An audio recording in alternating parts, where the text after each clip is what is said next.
말씀은 창세기 27장 30절부터 45절까지의 말씀입니다. 제가 가진 구약 성경 39쪽입니다. 창세기 27장 30절부터 45절 말씀 중에 우리가 30절부터 32절까지만 우리 함께 교독하도록 하겠습니다. 30절부터 32절 말씀 교독하도록 하겠습니다. 이삭이 야곱에게 축복하기를 마침에 야곱이 그의 아버지 이삭 앞에서 나가자 곧 그의 형 에서가 사냥하여 돌아온지라.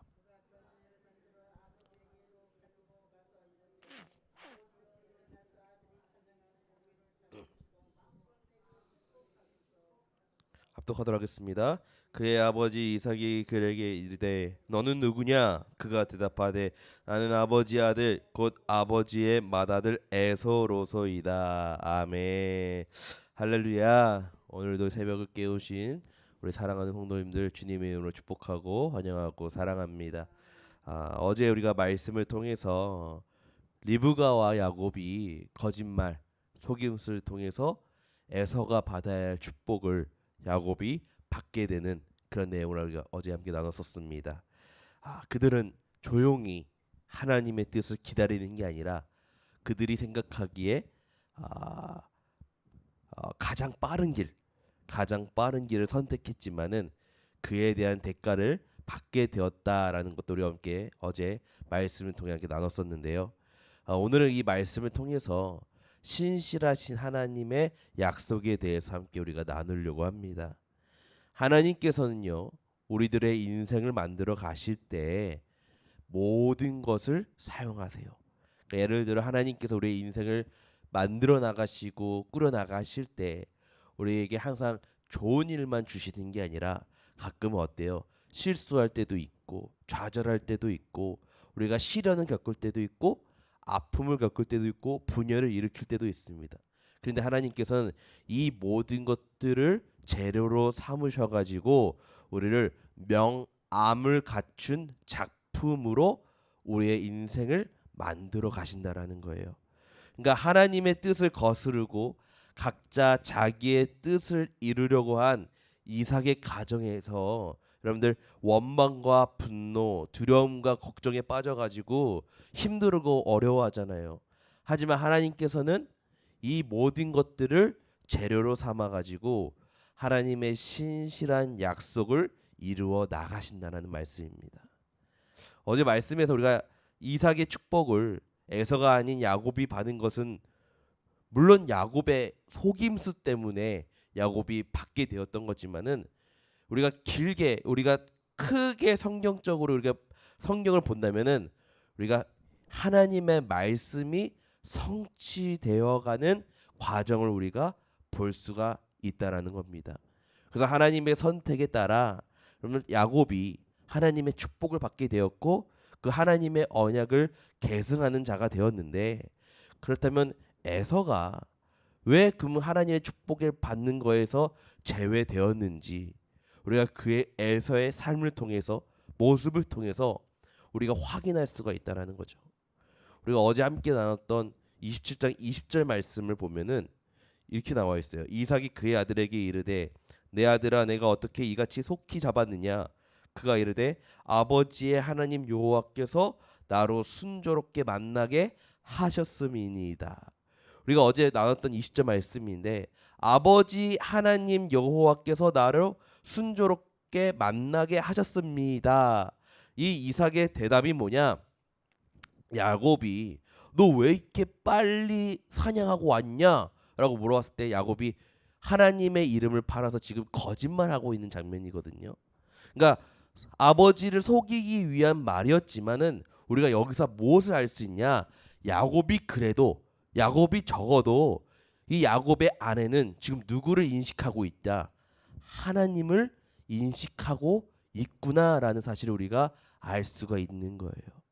그런데 여러분들 오늘 우리가 읽었던 본문 말씀을 쭉 보면은 여러분들 에서에서는 에서의 입과 말을 통해서는 하나님에 대한 언급이 있을까요? 없을까요?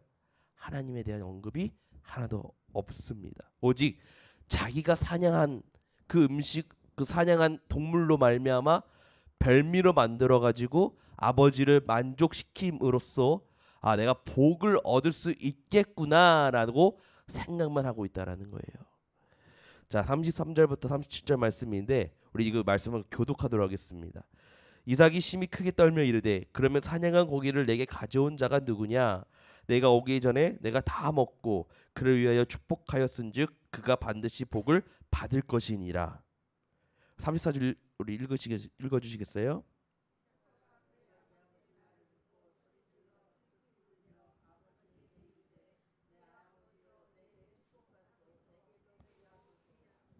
이삭이 이르되 내 아우가 와서 속여 내 복을 빼앗았도다.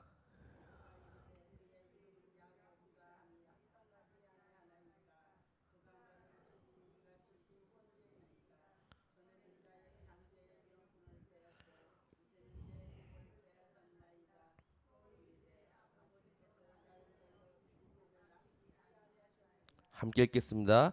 이삭이 에사에게 대답하여 이르되 내가 그를 너의 주로 세우고 그의 모든 형제를 내가 그에게 종으로 주었으며 곡식과 포도주를 그에게 주었으니 내 아들아 내가 내게 무엇을 할 수 있으랴. 아멘. 이삭이 이제 모든 상황을 뒤늦게 알게 돼요. 그 반응이 어떻습니까? 심히 떨었다라고 이제 표현을 하고 있어요. 축복을 되돌릴 수 없다라는 그 상황에 여러분 이삭이 절망을 합니다. 그리고 에서는요 아버지의 축복을 지금 동생 야곱에게 빼앗겼다는 그 사실을 알게 되자 어떻게 해요? 소리를 내며 울었다고 나와 있어요. 그래서 아버지한테 자기에게도 축복을 달라고 지금 막 부탁하고 애걸하고 있는 그런 모습인 겁니다. 월요일날 목사님께서 말씀하셨지만 지금 에서와 야곱이 몇 살인지 여러분 다 아시죠? 70대입니다. 70대. 말씀만 보면은 10대 같아요. 10대. 근데 70대라는 거예요. 그럼 왜 이렇게 70이면은 되게 많은 경험과 또 그런 노인일 텐데 이렇게까지 아버지한테 울면서 축복을 막 달라고 막 하는 이유가 무엇이겠냐는 거예요. 이것은 에서가 아버지 이삭에게서 오늘 축복이 나온다고 생각하기 때문에 이런 행동을 한다는 겁니다. 그러면 우리가 쉽게 생각해 봅시다. 아들인 에서가 이렇게 축복을 달라고 애걸하면은 여러분 우리가 쉽게 생각하면은 아버지 이삭의 입장에서 아들 에서에게 한 번 더 축복 기도를 할 수 있겠어요, 없겠어요? 할 수 있죠. 그냥 하면 되잖아요, 그냥. 그런데 뭐라고 합니까? 이삭이 빌어줄 축복이 내가 남아있지 않다라고 이야기를 해요. 그러니까 이삭 또한 무슨 생각을 하고 있냐? 본인이 축복의 주체라고 착각하고 있다라는 겁니다. 여러분들 하나님을요 나의 생각과 나의 계획과 나의 마음 안에 우리가 가둬두는 경우가 있어요. 그렇다면은 우리 삶 가운데 아무것도 할 수가 없고 아무 변화가 일어날 수도 없고 여러분들 절망할 수밖에 없습니다. 우리들도 한번 생각해 보셔야 되는 거예요. 우리들 스스로도 하나님을 나라는 틀에 가둬놓고 있는 것 아닌지 여러분들 한번 생각해 보시기를 바랍니다. 하나님을 우리 안에 가두는 게 아니고요. 우리가 하나님 안에 거하여야 될 줄로 믿습니다. 그래야지 우리가 하나님 안에 가운데 놀라운 일들을 경험할 수 있다라는 거예요. 그래서 여러분들 우리가 꼭 생각해 보시길 바랍니다. 하나님이 내 안에 있으면은 더 놀랍고 더 큰 일들을 이룰 수가 있는데 내가 가지고 있는 시선과 생각으로는 한계가 있다라는 거예요. 그렇기 때문에 하나님이 준비하고 예비하신 이만한 일들이 있는데 그거를 생각하지 못한다라는 겁니다. 여러분 반드시 하나님을 내 안에 가두는 것이 아니라 우리가 하나님 안에 거하는 우리 계암교회 모든 성도님 되기를 간절히 축원드립니다. 그래서 에서는요 아버지한테 말해요. 야곱이 자기를 속인 게 몇 번째다? 두 번째다라고 하면서 자기 장자의 명분을 뺏긴 거를 또 언급을 합니다. 그러면서 야곱의 이름에 걸맞게 야곱은 뭐다 막 사기꾼이다 라면서 막 분노를 하죠. 이는 물론 에서가 여러분들 피곤하고 허기진 상황을 이용해 가지고 야곱이 좀 치사하게 교활하게 그 상황들을 이용해 가지고 속인 건 맞죠. 근데 중요한 건 뭐냐? 아무리 속이려고 해도 에서가 그거를 안 팔면 되죠. 장자권을 안 넘기면 되는 거였어요. 그러나 여러분들 팥죽 한 그릇에 넘길 정도로 에서는 이 장자의 권리를 어떻게 여겼냐? 하찮게 여겼다는 거죠. 가볍게 여겼다는 거죠. 또 이따가 얘기를 하겠지만은 에서는요 이방 여인을 아내로 삼습니다. 그러니까 이렇게 본인이 잘못하는 거에 대해서는 자기가 반성하고 있는 그런 모습들이 이 말씀 가운데 전혀 보이지가 않아요. 지금 모든 잘못을 지금 누구한테만 돌리는 거예요. 잘못 축복한 아버지 이삭과 자신을 속인 야곱에게만 지금 돌리고 있는 겁니다. 그래서 38절 40절에서 보면은 여러분 이삭이요 마지못해서 여러분들 에서의 장래에 관해서 기도를 해주고 선언을 해줘요. 근데 그 내용이 뭐냐? 그가 살 땅은 이슬도 없는 척박한 땅이고 전쟁과 폭력이 끊이지 않을 것이며 동생 야곱을 섬기게 될 것이다라는 여러분 이게 뭐예요? 축복이 아니라 거의 저주와 가까운 선언을 하게 돼요. 어제 우리가 함께 나눴던 이삭이 야곱에 준 축복과는 너무나 상반된 그런 선언을 지금 이삭이 하고 있는 모습입니다. 그러니까 이것을 통해서 에서와 야곱이 이 운명이 바뀌어졌다라는 것을 우리가 알 수 있다는 거죠. 이처럼 여러분들 에서처럼 하나님을 의식하지 않고 자기의 힘을 의지하며 그런 자기가 가질 거에 대한 소유에 대해서 집착하는 자는요 하나님이 주시는 복을 받아들일 수가 없다라는 겁니다. 사랑하는 성도님들, 지금까지 우리가 이 시장까지의 말씀을 보면은 이삭과 리브가 또한 에서와 야곱에게는 여러분 축복의 기도가 이 축복 기도가 그들의 앞날을 결정한다는 믿음이 이들 가운데 있었던 거예요. 그러하기에 그 축복 기도를 받으려고 형을 속이기도 하고 또 받지 못해서 애통하기도 하는 그런 모습을 지금 보여주고 있는 겁니다. 그들에게는 하나님이 자신들의 인생길을 결정하시고 또 아버지의 축복 기도가 여러분들 자녀들의 앞날에 성취될 거라는 것을 의심하지 않았다라는 겁니다. 왜냐하면 여러분들 축복 기도는요 사람이 주는 것이 아니라 누가 주는 거예요. 성령의 감동으로 선포되는 하나님의 뜻이기 때문에 이 사실을 믿고 나아갔다는 겁니다. 그러기에 우리들도 어떻게 하겠어요? 우리도 이끌어 가시는 그 하나님께 무엇을 간구해야 되겠습니까? 축복을 간구해야 된다는 거죠. 그래서 그 축복을 간구를 통해서 우리가 누구와 동행하는 삶을 살아야겠습니까? 평생 동안 하나님과 동행하는 삶을 꿈꿀 수 있는 또 소망할 수 있는 기도할 수 있는 여러분들이 되시길 간절히 축원드립니다. 41절부터 45절까지 말씀이에요. 그의 아버지가 야곱에게 축복한 그 축복으로 말미암아 에서가 야곱을 미워하여 심중에 이르기를 아버지를 곡할 때가 가까웠은즉 내가 내 아우 야곱을 죽이리라 하였더니 맏아들 에서의 이 말이 리브가에게 들림에 이에 사람을 보내어 작은 아들 야곱을 불러 그에게 이르되 내 형 에서가 너를 죽여 그 한을 풀려하니 내 아들아 내 말을 따라 일어나 하란으로 가서 내 오라버니 라반에게로 피신하여 내 형의 노가 풀리기까지 몇 날 동안 그와 함께 거주하라. 내 형의 분노가 풀려 내가 자기에게 행한 것을 잊어버리거든 내가 곧 사람을 보내어 너를 거기서 불러오리라. 어찌 하루에 너희 둘을 잃으랴. 에서는 아버지의 축복을 받지 못해서 통곡했지만 그는 지금껏 하나님을 의식하지 않고 살아왔기에 사실상 아버지의 축복을 받지 못했던 거예요. 그래서 에서가 나쁜 마음을 품어가지고 41절에 보면은 아버지가 곡할 때가 가까웠은즉, 이 말이 뭐예요? 아버지가 돌아가실 때, 아버지가 돌아가시고 나서 유산을 나눌 때 내가 야곱을, 동생 야곱을 죽이고 재산을 뺏겠다, 이런 말인 거죠. 그리고 46절을 보면 에서는 아내를 맞이할 때 아까 어떤 아내를 취했다 그럽니까? 부모의 의견을 고려하지도 않고 마음대로 이방 족속의 헷 족속의 여자를 2명이나 데려온 사람이 바로 에서라는 거예요. 그래서 리브가가 보았을 때 야곱을 피신시킨 것도 에서라면은, 이거 정말 충분히 말로만 하는 것이 아니라 동생을 죽일 수 있겠구나, 이것이 판단이 갔던 거예요. 그래서 리브가는 이 모든 문제들이 시간이 지나면 해결될 것이라 생각해서 야곱을 자신의 오빠가 있는 하란으로 몇 날 동안만 피신시키게 합니다.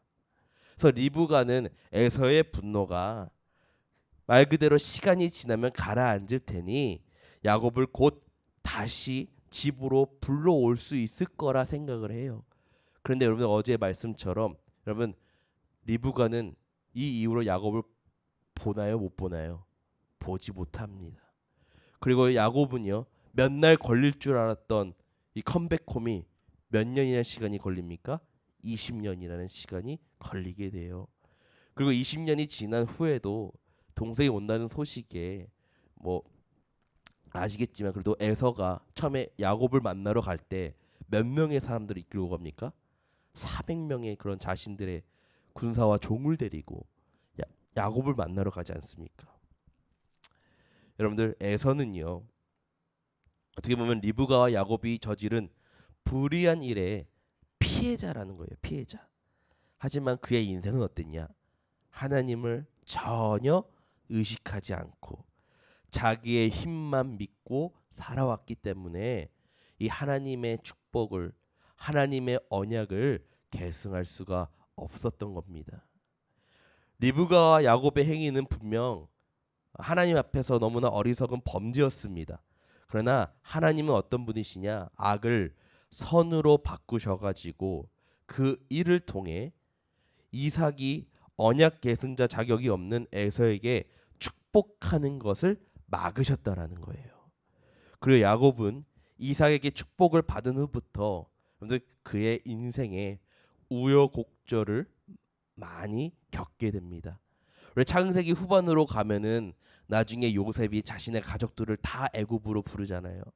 그때 아버지 야곱이 그 애굽에서 바로 왕 앞에 엎드려 가지고 무릎 꿇고 얘기할 때, 본인을 소개할 때 이렇게 소개하지 않습니까? 내가 험악한 세월을 보냈다라고 이렇게 고백을 해요. 그만큼 우여곡절을 많이 겪게 되는 삶을 겪게 됩니다.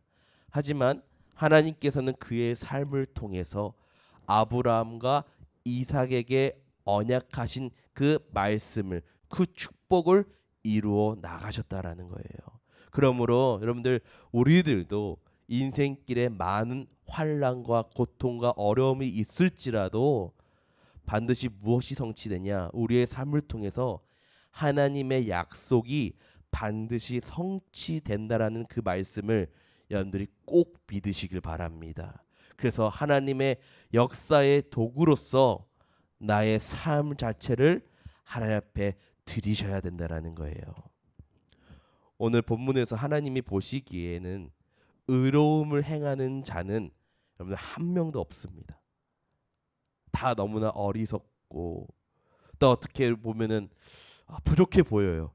그러나 최소한 하나님을 의식하고 자신의 한계를 인정하는 자가 그래도 하나님의 은혜를 받을 수가 있다라는 거예요. 사랑하는 성도님들, 여기 계신 우리 모두가 연약합니다. 우린 모두 다 연약한 존재예요. 그러기에 하나님의 살아계심과 하나님의 역사하심을 우리가 인식하고 그분의 도우심을 우리가 간절히 구하는 자가 우리의 삶을 통해 하나님께서 무엇을 채워주시냐? 하나님의 은혜와 하나님의 축복을 채워주실 줄로 믿습니다. 그래서 우리가 어떻게 해야 되냐? 하나님을 간절히 기도해야 된다라는 거예요. 우리 삶에서 하나님을 간절히 부르짖어야 된다라는 거예요. 그럼 어떻게 하냐? 하나님이 우리의 손을 잡아 주신다는 거예요. 이끌어 주시는 겁니다. 하나님을 인정하고 의지하는 자는 그 사람을 통해서 하나님의 역사하심을 이뤄 나갈 줄로 믿습니다. 그래서 오늘 하루도 여러분 무엇을 의지해야겠어요? 하나님만을 의지하시기를 바랍니다. 그래서 오늘 하루 우리 성도님들의 삶들을 통해서 하나님의 일들을 나타낼 수 있는 우리 계암교회가 되기를 간절히 축원드립니다. 함께